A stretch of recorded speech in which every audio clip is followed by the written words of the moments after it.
Hey everyone, this is Patricia here, and welcome to Turtle Talk, where we have all turtles all the time.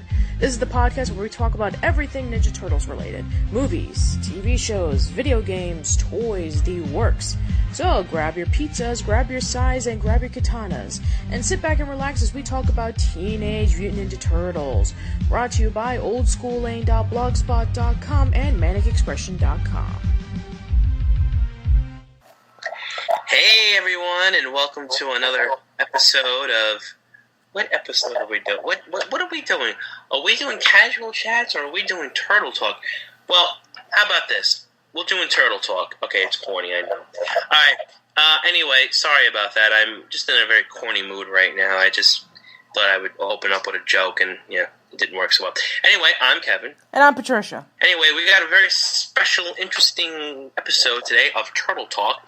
Today we're going to talk about the second episode of Teenage Mutant Ninja Turtles, Invasion of the Squirrelnoids. Well, actually, since it's been over a month since we've done Turtle Talk, I guess we should talk about that Season 2 has officially begun. Yep. All right, Patty, start us off. Alright, well, the last episode of Turtle Talk that we did that was involving with the Teenage Mutant Ninja Turtles 2012 TV show on Nickelodeon, say that 5 times fast, we were talking about the... Say what 5 times fast? Teenage Mutant Ninja Turtles 2012 TV show on Nickelodeon. Teenage Mutant Turtles TV show on Nickelodeon. Teenage Mutant Turtles TV show on Nickelodeon. Teenage Mutant Turtles show on Nickelodeon. Teenage Mutant Turtles show on Nickelodeon. Teenage Mutant Turtles show on Nickelodeon. Teenage Mutant Turtles show on Nickelodeon. Teenage Mutant Turtles show on Nickelodeon. You forgot to say 2012. Smart ass. Anywho, so yeah, the last time that we were doing an episode of Turtle Talk regarding to that topic, we were talking about the first season's finale. Now, second season has officially begun, and 2 episodes have featured during the time of this recording, which was the mutation situation and invasion of the Squirrelnoids. Yeah, so tell us what you think about the Squirrelnoids episode, Pat. It was okay. It wasn't as good as the first episode, in which it started off really, really strong. I can admit that the Squirrelnoids was an interesting choice of having as mutants, but, to tell you the truth, I'm going to be quite honest. Out of all the mutants that we saw in San Diego Comic-Con 2013, that happened like a couple of months ago, and it was showing off what the new mutants were going to be, the Squirrelnoids was the one that I was the least impressed on. Why? I thought you said that you loved the Squirrelnoids. Well, actually, take it back. I would say... that and Ice Cream Kitty. It just looked like a bunch of squirrels that, were basically filled with, mutagen. But I was completely wrong, and to tell you the truth, I was quite impressed with how they were able to pull it off. And how were you impressed? Well, I thought that they were just going to be like wild, squirrel mutants, as opposed to what we saw, which was basically... going into people's mouths and ripping off, spreading around the mutagen around to other people, which, quite frankly, was quite scary, to tell you the truth. Was that you I heard screaming? Yes, that was me screaming. If you probably heard from this morning, like around 11 o'clock, if you heard any screaming, then that must have been me. Anyway, so yeah, it was an okay episode. I wouldn't say that it was great, but I wouldn't say it was bad either. It's, there's a problem with certain episodes of certain TV shows, like, especially when it comes to the second episode of when the season is starting. You have the first episode of a season, and it starts off really strong, and then the second episode is kind of like the weak link. A lot of people say that second episodes of a season that is starting is usually the worst episode. But in this case, it was okay. I wouldn't say that it was like one that I'll be remembering for a while, but it was pretty decent nonetheless. What about you? What did you think of that? I liked this episode, I guess mainly because I love horror films, so I had an appreciation for it, because it definitely was a nod to horror movies, so I think that's why I appreciated it more. Especially since it was referencing Alien, so that's why I had a strong appeal to it, Yeah, and you were telling me about that Ciro Nelli wanted to have this episode kind of like a homage to horror movies. Yeah, it definitely had an homage to horror films, especially when they went into Michelangelo's room, because when they go into his room, there's like so many posters, and there was actually a poster of Muckman, which was really cool.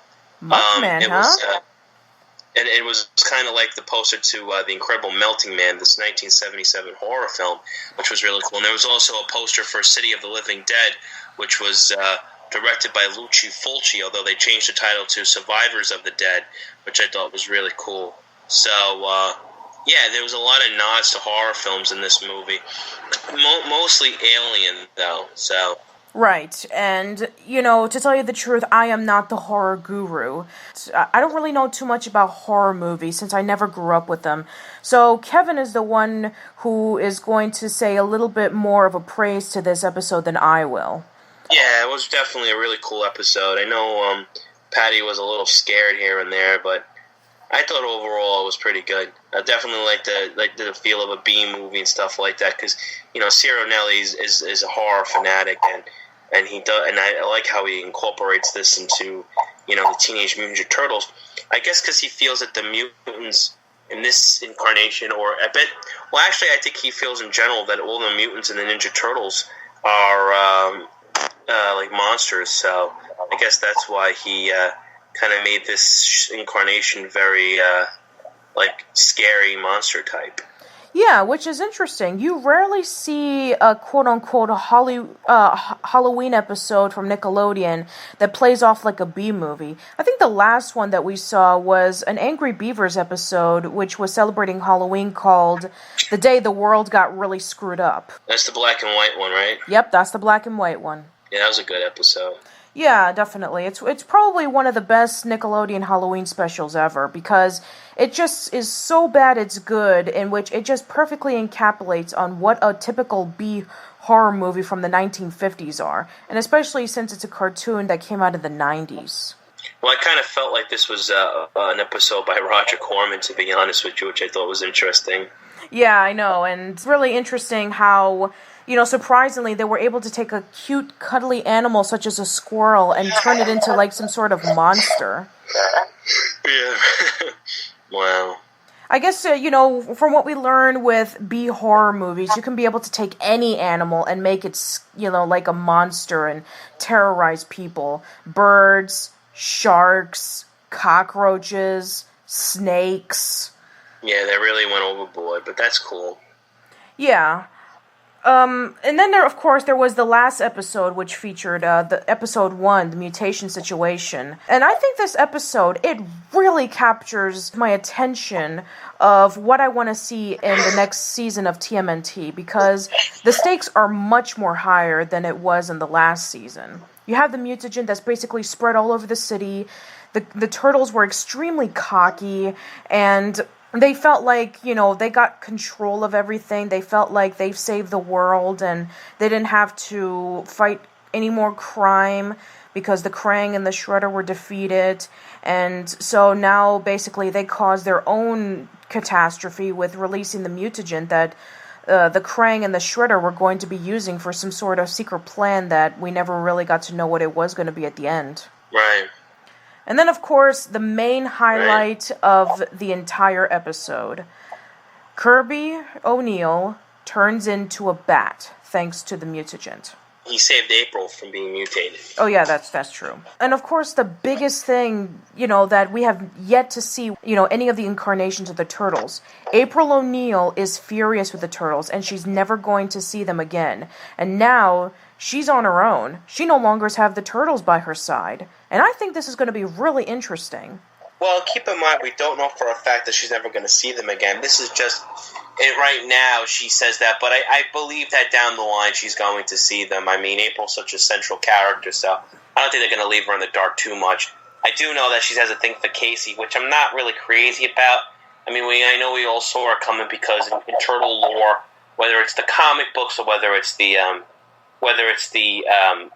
movie and even the 2003 series, you know, Casey and April get together. But I was kind of hoping that they didn't rush it. I was kind of hoping she doesn't like him or can't stand him, you know. And I guess I didn't want there to be too much lovey-dovey because we already have Legends of Korra, and I was kind of hoping that this show would, and Beware the Batman also has romance in it too, so I was kind of hoping there's like a show that would kind of stay away from that from a little bit, but... Well, it is now, with Legend of Korra, it is now because Mako and Korra broke up. Okay.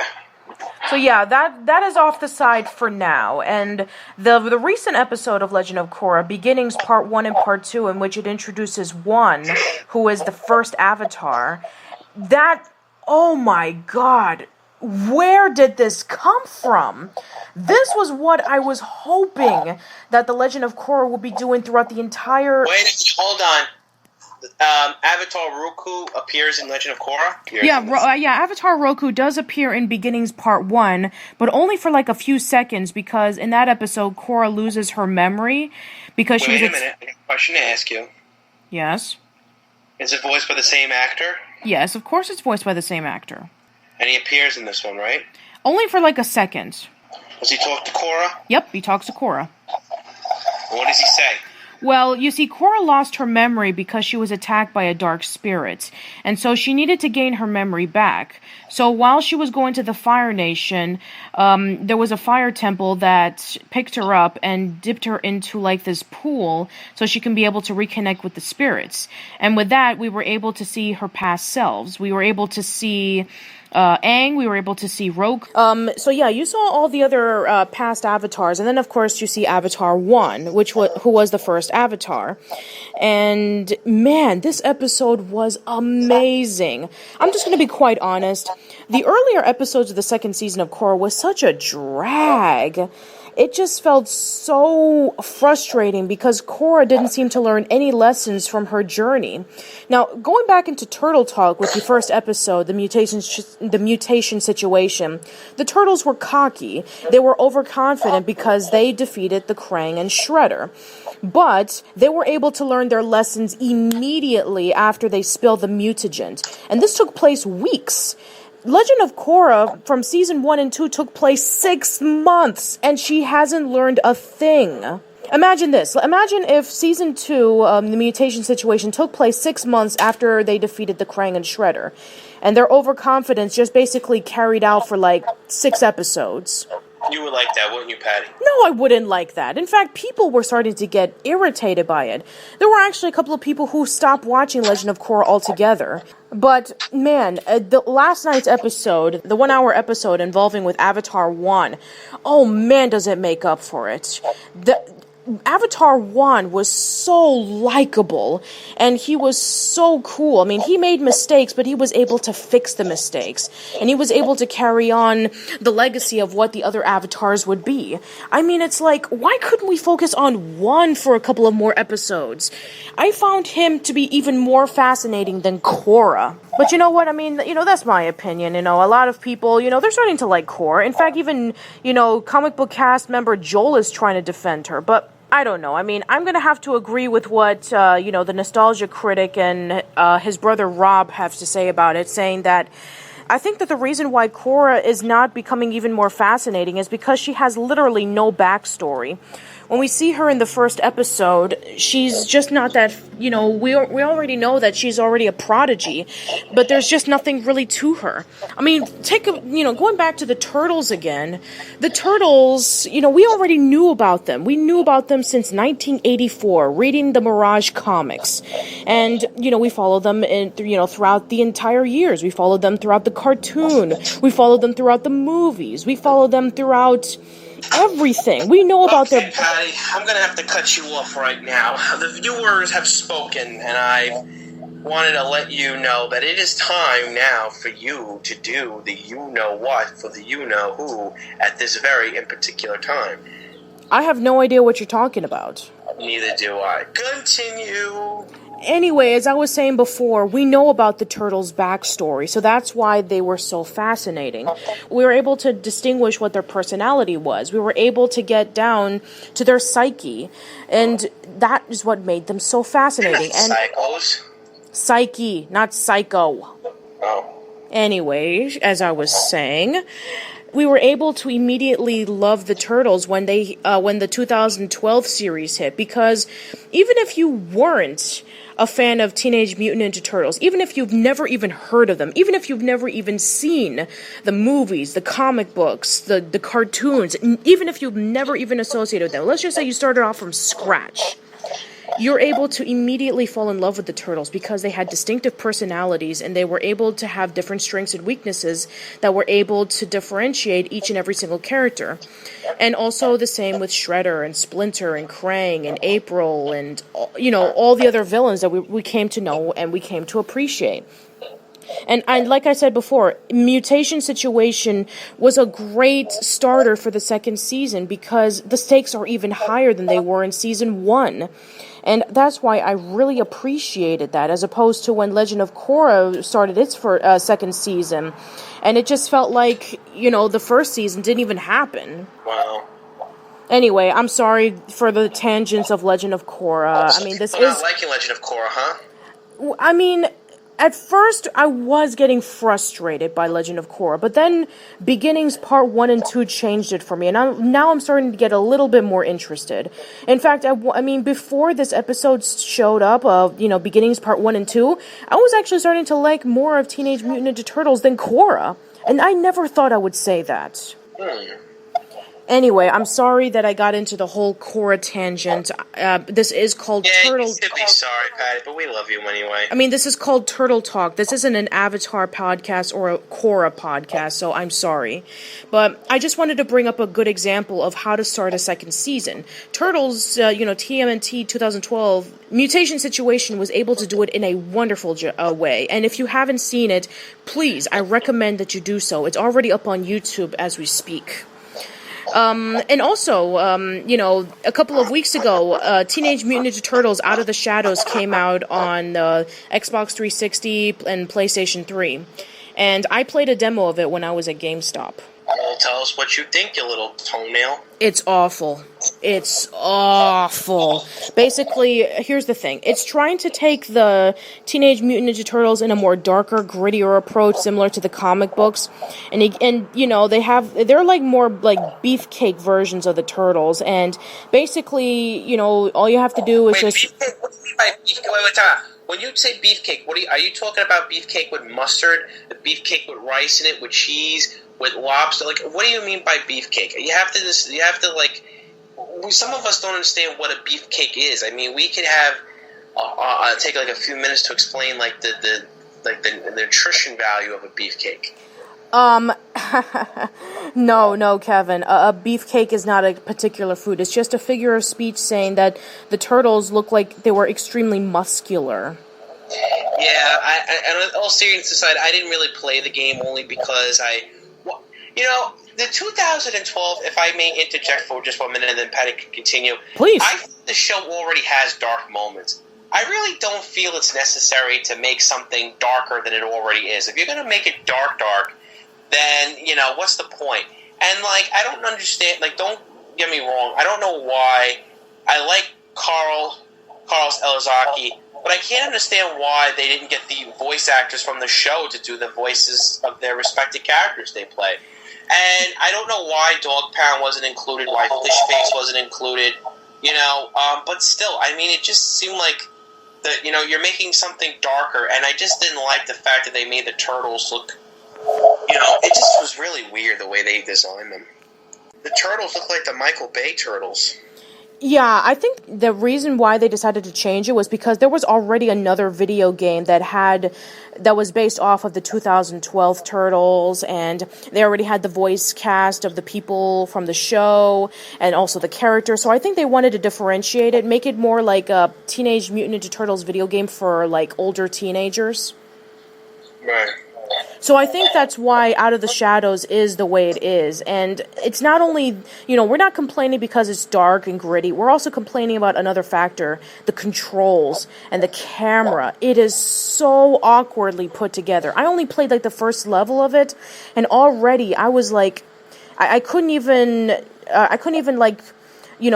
position the camera in which I can be able to fight off any of the baddies that were, right in front of me. It just felt so awkwardly put together. I thought that maybe the controller was broken. or maybe there was something wrong with maybe the console or the TV, but no, the game actually functioned that way. I tried to move the camera, and it just couldn't go into where I wanted it to be. And there were a couple of times in which I got hit for the wrong reasons. What do you mean?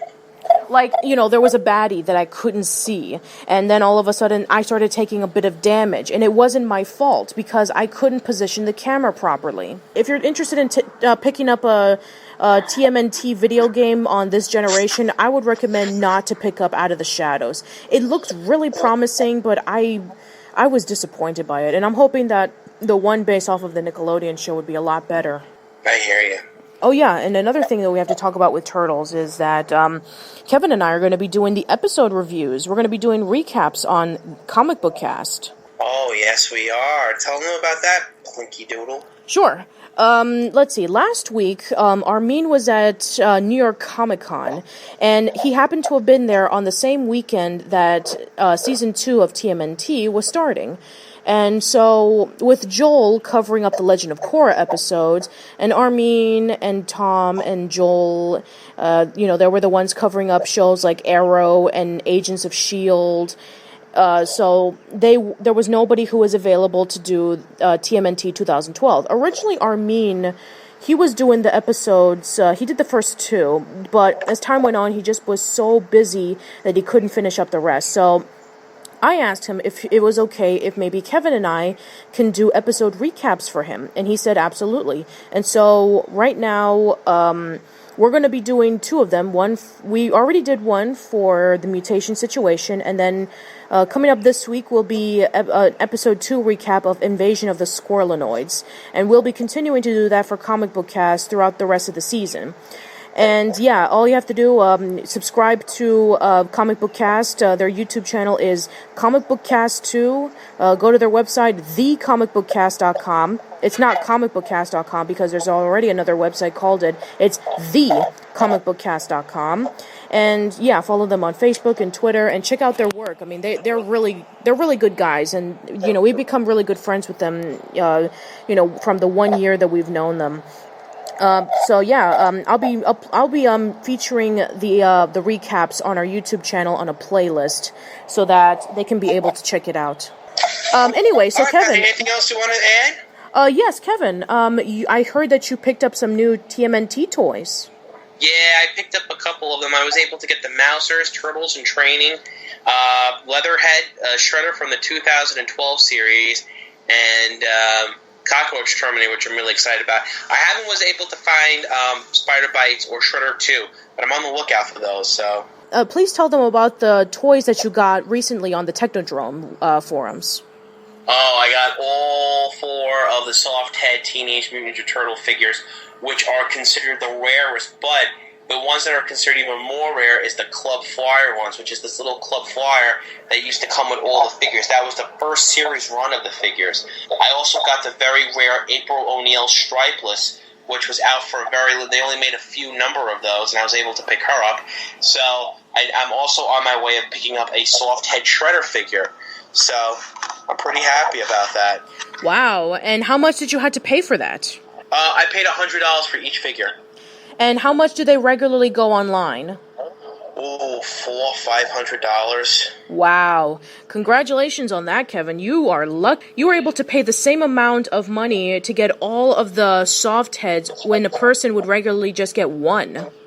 I was able to pick them all in one fell swoop, too. Yeah. And who was the guy who got you this? His name is Alex on Turtle. I forgot his username on the Technodrome forums, but thanks a lot, man. I really appreciated it. If it wasn't for you, I wouldn't have had the complete Ninja Turtle set, so pretty happy about that. Yes, thank you, Alex, from the Technodrome forums. Yeah. One last thing right before we conclude the episode. Let's talk about our predictions of what we think is going to happen around Season 2. Well, we already know Bash is going to mutate to a fly, and we also know that the Turtles are going to meet the 87 Turtles. Yes, that is true. We already know about that. We already found that out on, San Diego Comic-Con. We were discussing about it on the last episode when we were talking about the show. You did say that you might think that Irma might make an appearance on the show. Yeah, they said Ciro Nally and Craig Sipes were saying that Irma was going to appear, but I think it's going to be a quick cameo though. So yeah, it might be a quick cameo. We're also speculating on a couple of other factors, like for example, which characters we feel were going to be more present in the second season. Like for example, from the new intro that featured on the show, we did see Dog Pound and Fish Face. We saw Spider Bites. Oh, in the intro? Yeah, in the new intro. Oh yeah, there's Snakeweed. There's Miss Campbell. Actually, I'm a little disappointed that they showed only half of Snakeweed's face. I think they should have given him a more predominant intro, considering he was the first villain they fought, aside from the Krang. Krang Prime, as Patty said, Spider Bites, Dog Pound and Fish Face. I really hope they come back, Dog Pound and Fish Face. I know a lot of people don't particularly like them, but I like them, and I really do hope we see more of them. I think the reason why people don't like Dog Pound and Fish Face is, I think it's because it's more of a replacement for Bebop and Rocksteady. But, there's actually a couple of people who want Bebop and Rocksteady to appear in this incarnation. Oh, they will. It's definitely in that small thing in that special when they're going to go into they're going to have the 1980s and 2013 sort of merge together. So. Yeah. They're definitely going to appear, and anyone who thinks they're not is definitely crazy because these have been the most requested characters to be on the show since day one, and they think because they're part of such the turtle history that they have to appear, and that goes with that. I mean, that's like saying you're not going to include. Krang or Slash, Exactly. But I believe that they're not going to give them. They might, I don't know, but I think they're going to give them like the old-fashioned look as opposed to the new look. I think it's going to just be the 87 Rocksteady and Bebop that make an appearance as opposed to the, a new... Although they had said that two of the members from the Purple Dragon, Fong and someone else, might mutate into Rocksteady and Bebop, but it's just a hypothesis. Yeah, and also, I'm hoping that the Rat King comes back. Oh, he is. They said that there's someone said that at Comic-Con that he gets scratched by Ice Cream Kitty. Yeah. But still, I really hope that the Rat King makes a more prominent is more prominent in the second season because my God, he was such a fascinating villain in the show. I'm hoping that maybe Splinter can have another villain to fight alongside with besides Shredder. Because everybody knows, the rivalry between Splinter and Shredder, but I'm hoping that the Rat King comes back for more episodes because they did such a fantastic job of reinventing the Rat King. Oh, yeah. He's actually one of my favorite villains on the show. Yeah, definitely. What a huge improvement that the Rat King was over the 1987 animated series. Yeah, right? Yeah, exactly. Anyway, also another character. I hope that Timothy comes back as well. Yeah. He's coming back as Mutagen Man. He's not going to come back as. I'm hoping that Mutagen Man comes back because besides the turtles causing April's father to turn into a bat mutant, they were also responsible for turning Timothy into Mutagen Man. I'm hoping that maybe there'll be more conflict in this series, because of the mutagen spilling all over the city, that maybe the turtles will feel like they're at fault. Give them the responsibility that they were the one who caused the trouble as opposed to just ignoring it. I hope that we have more... Exactly, I agree with you. I hope we have more dramatic moments like that. Oh, we will. And I'm hoping that, with April not associated with the Turtles as much, I'm hoping that she develops more as a character before she goes over to interact with Casey Jones. Well, I'm sure she will,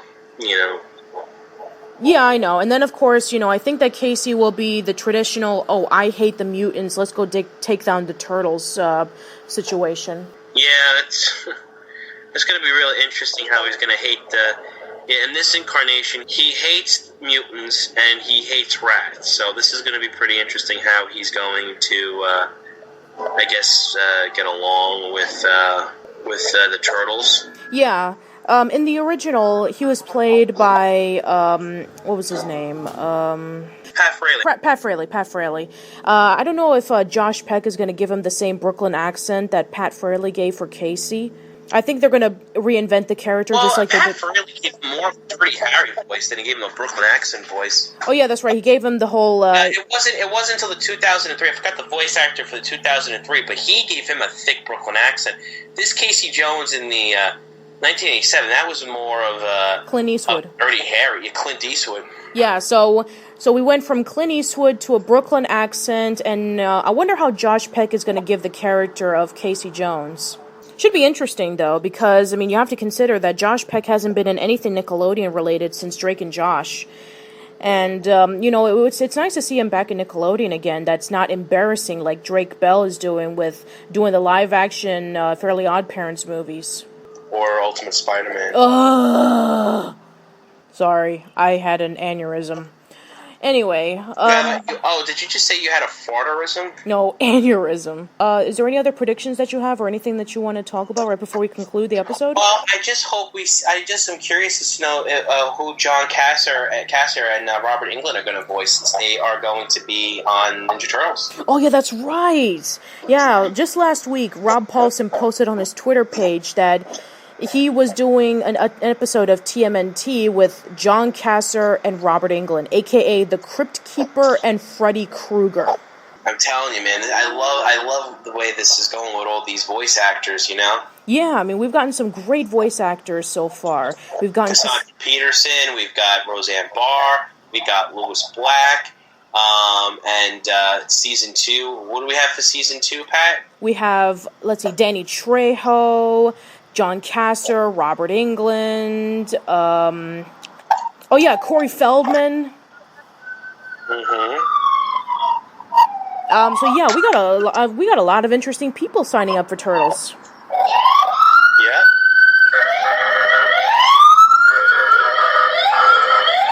It's gonna be real good. Yeah, and don't mind the cop car. They're just looking for mutagen around Kevin's neighborhood. I think Patty will find it.